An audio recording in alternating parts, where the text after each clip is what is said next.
Olá, você sabe o que é psoríase? Um casal que encontrei no supermercado com certeza não sabia. E o desconhecimento provocou uma postura absurda. A humilhação de uma mulher que, numa crise da doença, apresentava crostas brancas na cabeça, na região das orelhas e do pescoço. O casal, com medo de ser contagioso, pedia que ela fosse embora. Uma cena lamentável. Claro que eu intervi e quem deixou o local sem as compras foi o casal desrespeitoso. E exatamente por isso, como prometi em minhas redes sociais esclarecer sobre psoríase para mais gente, hoje tenho o prazer de conversar com um médico especialista da Sociedade Brasileira de Dermatologia, o Dr. Wagner Guimarães Galvão César. Ele também é clínico geral e atua no Hospital Sírio-Libanês e no Hospital Alemão Oswaldo Cruz e se diz um apaixonado pelo tema. É um prazer imenso recebê-lo aqui no programa, Dr. Wagner. Obrigado pelo convite para falar de um tema que me é tão querido. Então, vamos começando a explicar, então, para a população o que é psoríase e que não é uma doença contagiosa.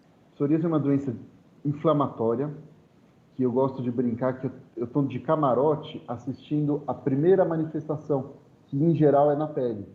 Mas hoje a gente entende como uma doença sistêmica. Então, uma parte razoável dos pacientes, até 40%, tem comprometimento de articulações, e a gente já tem várias outras manifestações e comprometimentos cardiovascular, fígado, entre outros, que a gente entende como uma doença do corpo inteiro, mas em geral começa pela pele.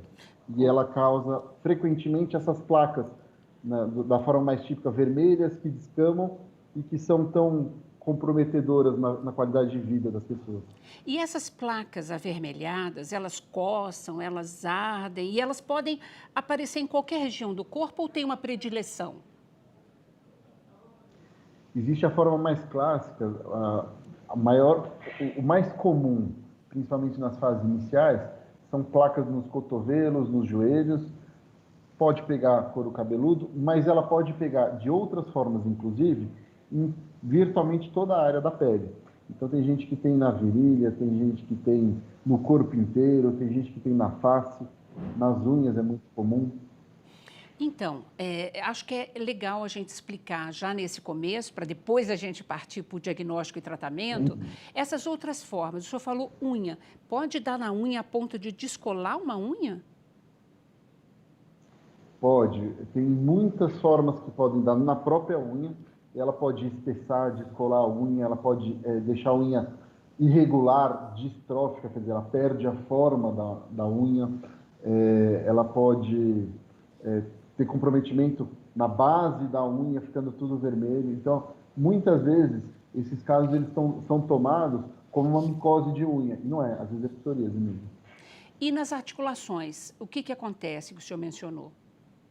Se estima que de 30% a 50% dos pacientes com psoríase, eles têm comprometimento nas articulações de uma forma inflamatória, que é uma artrite psoriática, ou psoriásica, que ela causa dor, e o mais comum são dores, inchaços nas articulações das pontas dos dedos, pode pegar em outras articulações, pode pegar coluna, por exemplo, e essas dores, a inflamação, o edema, eles vão progredindo com a perda de função da articulação, às vezes até com uma destruição total da articulação, que muitas vezes é irreversível. E isso é um dos grandes motivos para a gente insistir no diagnóstico precoce para evitar esses problemas. Daqui a pouquinho eu gostaria muito que o senhor explicasse o diagnóstico para a gente, mas antes, o senhor mencionou uma relação cardiovascular. Qual é essa relação da psoríase? Pois é, Lina. Na década de 90, quando a gente começou a botar os dados no computador, os países que têm os dados organizadinhos, eles viram que os pacientes com psoríase de formas extensas, eles acabavam morrendo antes. E por muito tempo ficou creditado aos fatores que também pioram a psoríase, tabagismo, obesidade, dislipidemia, que são muito comuns nos pacientes psoriáticos. Aí, quando eles começaram a comparar com grupos de pessoas que tinham os mesmos fatores de risco, eles viram que o paciente de psoríase continuava morrendo antes. E é um número até expressivo. Ele perde, em média, 6 anos de vida. Psoríase moderada a grave. E quando foi se ver, eles morriam por doença cardiovascular. E houve alguns estudos ali no começo dos anos 2000 que viram inflamações específicas em vasos do coração que eram inflamações compatíveis com psoríase. Então, hoje a gente já tem um entendimento que a gente está vendo a ponta do iceberg, mas tem muito mais ali embaixo. Por isso é que o senhor menciona a importância do diagnóstico ser o mais precoce possível.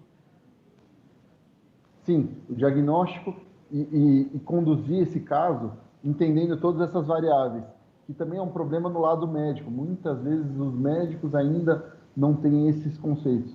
Só para dar um detalhe, formas graves de psoríase entraram num cálculo de risco de infarto.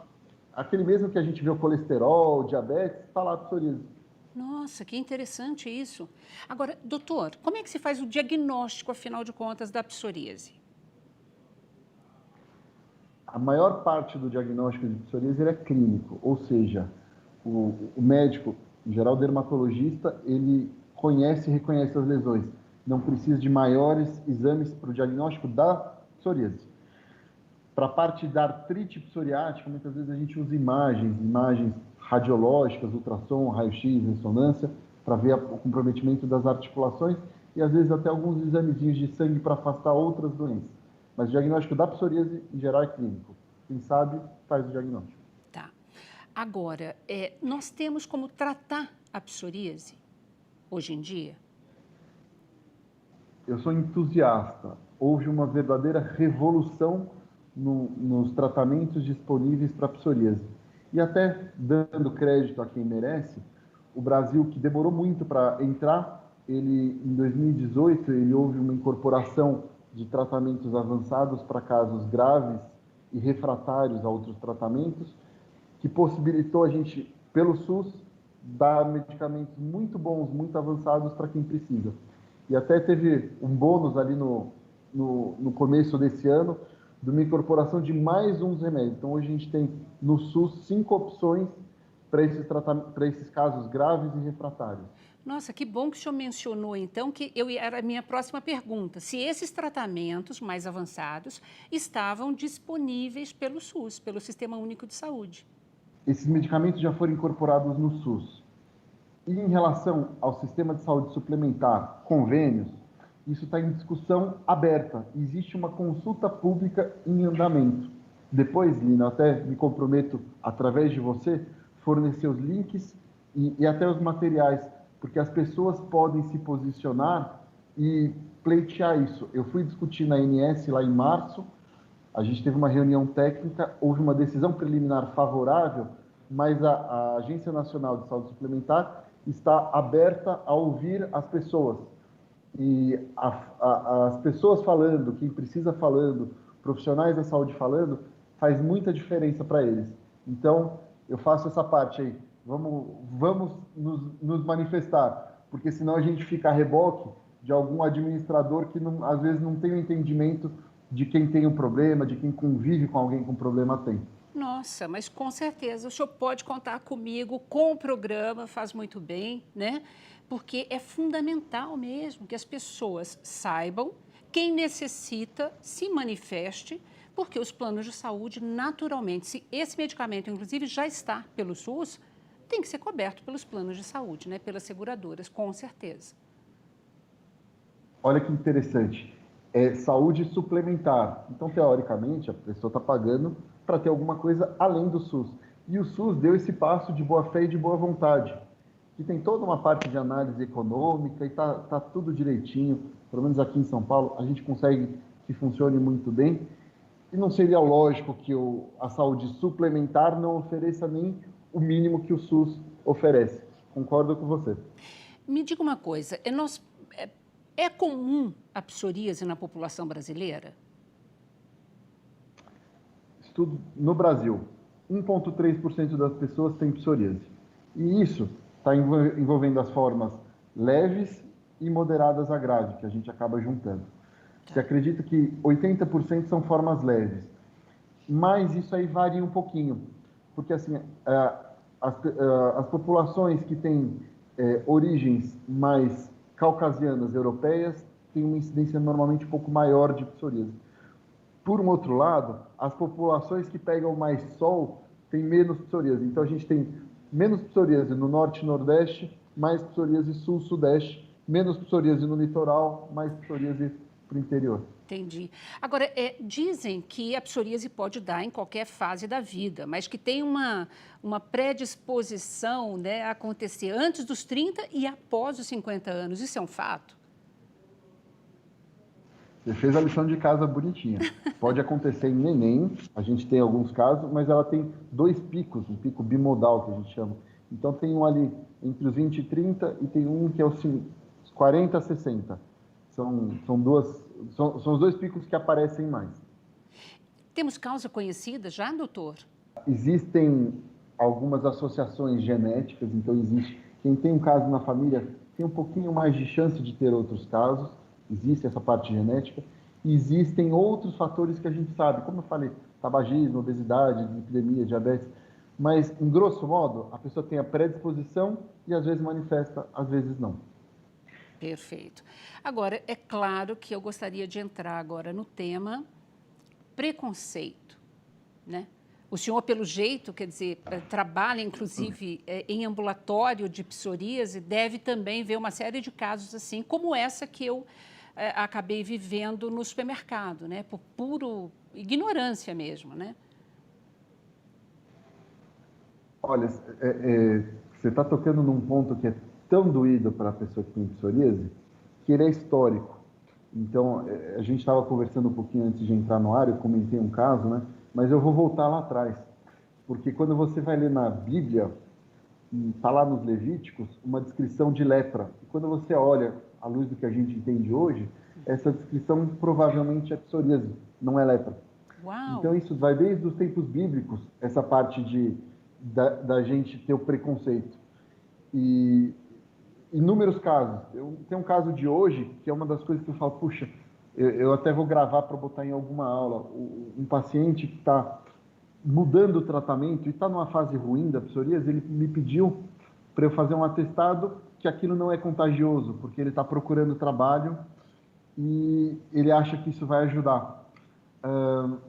Eu tenho um outro caso interessante, né? Puxa, doído também, de uma paciente que, aos 18 anos, e olha, era uma forma leve de psoríase, era uma forma que pegava basicamente couro cabeludo. E ela voltou aqui no ambulatório chorando, porque ela tinha sido admitida para um trabalho, que era o trabalho que ela ia custear a faculdade que ela iria fazer. E no primeiro dia de trabalho, ela foi demitida, porque ela teve que prender o cabelo. Aí apareceu a psoríase, aí chegou no final do dia falando assim, muito obrigado, não volte amanhã. Assim, putz, como é que eu vou falar que essa doença é uma doença leve? Ela tirou o sustento que ia pagar a faculdade dela. Nossa, que absurdo. Olha, nós vamos fazer um pequeno intervalo, doutor, e voltamos exatamente para a gente poder esclarecer e combater, né, essas formas de preconceito que levam ao desrespeito, né, entre as pessoas. Só um minutinho. Você não sai daí não, acompanha a gente volta já já.